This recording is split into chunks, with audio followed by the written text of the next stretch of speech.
great. But if they don't like that, you don't go to another spot because there's fish that you've moved over, especially when you're clipping at about 25,000 miles an hour. That's how I fish with Jim. And every time Jim would run over a spot, I'd go, bless your heart, bless your heart, bless your heart. One day, Jim says, Monty, he says, I've done some research. I said, oh, really, Jim? Tell me about your research you've done. He says, I've researched the word bless your heart. And I realized what you're really saying when you say bless your heart. I said, well, divulge. Tell me what you discovered about bless your heart. It means you've done a...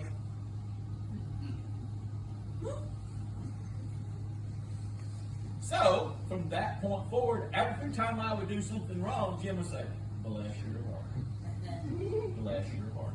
Because he was utilizing spells to create an image of a thing in my mind. When we capture the essence of this, using spells should, listen, he says, in your words you possess the power of what? Do you realize that your words, through spells, can kill something or can bring life to a thing? So ask yourself this question. Do you want to bring life to a situation? Life to your situation? Or do you want to bring death to a situation? Jessica and AJ, you guys have really done a great job because I'm always sitting and watching because I'm always cautious about, I try to protect you guys. I really, really do. And I'm not a good pastor, and I know that because I suck at people. I just really do. I'm just not that. And I usually tell you how you can tell that if it's God's calling in your life, because if it usually runs contrary to your nature, it's probably God's calling. Because I'm not a people person. I'm not. I'm not going to get up here and be charismatic because I'm not charismatic. I'm not a person that's already is charismatic. He can go on a bunch of big strangers and, before he leaves, they're all his cousin. And they'll give him the keys to his car. Me, I'm not that way. I'm just not that way. Artie would make a great pastor because he'd have this church full of people. That's his nature. Me, I suck at it. I'm not going to be that way because I'm not, number one, this is not my nature. Number two, I'm not going to lie to you. I'm not going to paint these pictures and I'm not going to cater to you. I'm not going to pretend that I like you when I probably don't like you. Because I think that you should be honest. If you don't like somebody, you don't need to pretend it. I don't need to guess. And I wish I could say that it didn't matter to me that you like me. I wish I could say that, but it does. But I'm learning. So the thing is that I'm learning that you can either, right now, be thinking about all the crap of this time of year and all the things that are not going to happen and all these great debates. Well, is Christmas this thing, Christmas that thing? I don't really give a crap. I really don't care. What I care about is this is the day that the Lord hath made. I will rejoice and be glad in it. But I want to take this day and try to do something with it. That's all I've got. So when we take this thing, I'm going to use a spell on you now. I'm going to ask you something. Axton. First thing, what's so funny is I loved it. Axton walks in here. David wasn't the first thing he said. I'm all this bull crap up there. Something about hyperbolic or hyper. Axton says, I'm not hydrophobic. I've got a glass of water in my hand. Who besides my grandson would know that? My grandson is such a nerd.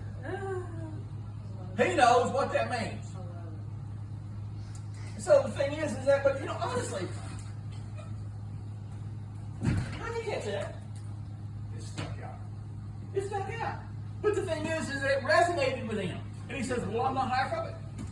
So, ask yourself, what is hydrophobic? Now, I'm going to use a spell upon you. I'm telling you, you're not doing it.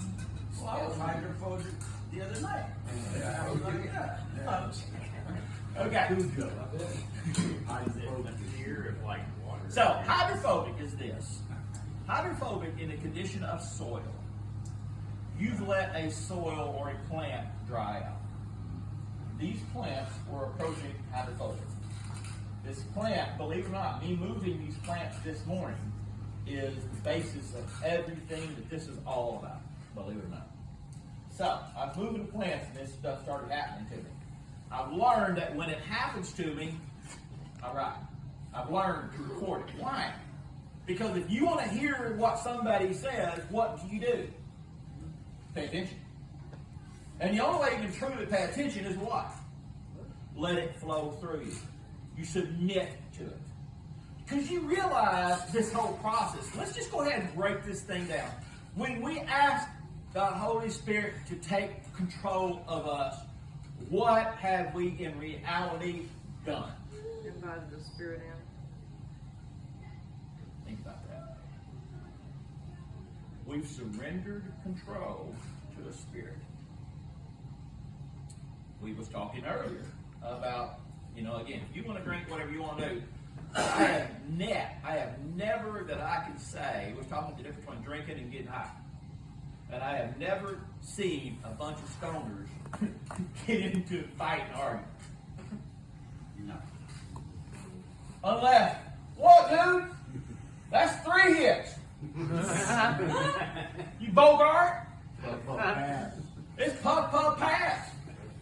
What the crap, man? You brought in some Mexican dirtweed. Look what I brought in. Now, there you might see an argument there. Yeah. Well, I really wanted to go. I wanted to go to Wendy's and get a Frosty. Well, I wanted a McFlurry. But you can all agree on chopped up M&Ms. But you get a bunch of people drunk. Fight over those M&Ms. It's going to be a fight because what do they call it? They call marijuana marijuana. But they call alcohol what? Spirits. It's a vehicle that releases the Spirit. It speaks on that level. So the thing is that when a plant sits in a pot and is neglected long enough, what happens to the soil? It no longer will retain moisture. What happens to it is you have to understand the biggest problem that America is having right now and across the world is how we've treated our soil. Am I incorrect, Dory? Is the fact that our soil is dead. So much of our soil has been wiped away. Through planting, through tilling, there's so many things that talk about it. And what happens is all these chemicals that we put on soil, fertilizers and all these things, have killed our soil for the sake of producing. So they talk about if you want to revitalize land because the land has become hydrophobic in a sense. What that means is that the microorganisms that are in the plant have dried out and died. The problem is that you think about this analogy. Think about this analogy. When Jesus, Yeshua, and I wrestle with this, I wish I understood. I love AJ's interpretation, and one day AJ's going to have to give his interpretation and tell me why he thinks this way, because I want to hear it. But the thing is that I go by, and I say Jesus because most of the time I think, if I get to Yeshua, somebody's going to go, what the hell are you talking about? Hey, one of them Satan. Somebody's going, so I have to say these words and just like, oh, you're talking about Jesus, dude. I got it now. Especially if I don't say Jesus. That just really blows them up. So, you see here, and when Jesus, the master wanted to do what with the plant that wasn't producing fruit? Cut it down, get rid of it. What did he say to do? Huh? Leave it, let it grow out. He said, do what? What's the first word? He said, dig around it. He dug around it. Why do you think he dug around the plant, Carrie? He got rid of the dead soil, didn't he? And you're going to put some new soil in there, some new life in this thing. Why? Because new life will give it a chance of bringing the life. Because the thing is that it's like Bermuda grass. Bermuda grass and cockroaches will survive the apocalypse. Why? Because you hate Bermuda grass. Except in your yard. So you got Bermuda grass that grows in your garden. You can put a sprig of Bermuda grass in your garden, and guess what it's going to do? Bam! It's going to take over the whole yard in 2 days. The whole garden will be filled up with Bermuda grass in 2 days. However, you go to your dry front yard that gets no water, no nothing. You put it out there, you try to get it to grow, guess what it's going to do? It ain't going to grow. Why? Because the soil is dead, no matter what you do. But in that garden, what have you done to that garden? You put everything on there. Boy, you put topsoil in there, you put manure, you put compost on there. What does all that stuff do? Nothing other than it provides a hosting area for these other microorganisms to grow in. I'm using spells now to speak to you on a spiritual level. So many of us are like this. We have no vision. All that we're doing is just existing in this world. All that we're doing is just existing in this world, and we're dried up and we're dead. So, if I want these plants to move and to grow, why did I put these plants in here? Well, because they block all this stuff. Well, if you thought that that's the reason why I wanted to do that, you're wrong. Because if I wanted to block this stuff, I can build stuff. My mama says I can build stuff. I can say how she said I made it look. That's another story. But the thing is that if I just wanted to put a screen up here, my gosh, I could put pictures of Artie up here to provide a screen. I could have done anything in the world. I moved them in there because I love macho ferns. I love macho ferns. Macho ferns are some of the coolest ferns in the world, in my opinion. And I've never seen a really full, I've seen one dude had one, and oh my gosh, it was humongous. I mean, it was huge. They grow, I think, 6 or 8 foot tall. Can you imagine Dory having a fern 6 or 8 foot tall? I can. I got this vision of having this fern. People walk by and go, what the? That is a cool fern. Well, macho ferns are $20 plus a piece. Now I'm talking my wife's language. That right there is, like I said, that's about $75. Now, I'm not figuring everything else. But my thinking is that if I can take these things over winter and transplant them, guess what I ain't got to do next year? Spend that $75 on that. I can spend $75 on something else now. Because it's in my budget. Especially if it coincides with what she wants is cut flowers. So now I've got $75. I've got to take care of the crap though. It's my vision to have them. But as well as my vision I know that them things are root bound in there. And so what you have to do to these macho ferns when you first get them, because they're so aggressive growing, if I pull that plant out right now, what you're going to find is you're going to have a circle of roots that grows this way. Ferns grow this way. When you got a circle of roots around it like this right here, it can't grow beyond that. It wants to. So what do you have to do? If I took that in there, and if I put that in that soil, in that new soil, it would never grow to the measure of the new soil. And why? Because it is root bound. So the thing is that what you have to do, you have to come in and you have to cut these roots all the way around it. Now, everywhere you cut that root door, it does what? Bam! It takes off and grows. And it's going to spread. Ferns don't grow this way, they grow that way. So it don't matter how deep the pot is. It matters how big the pot is.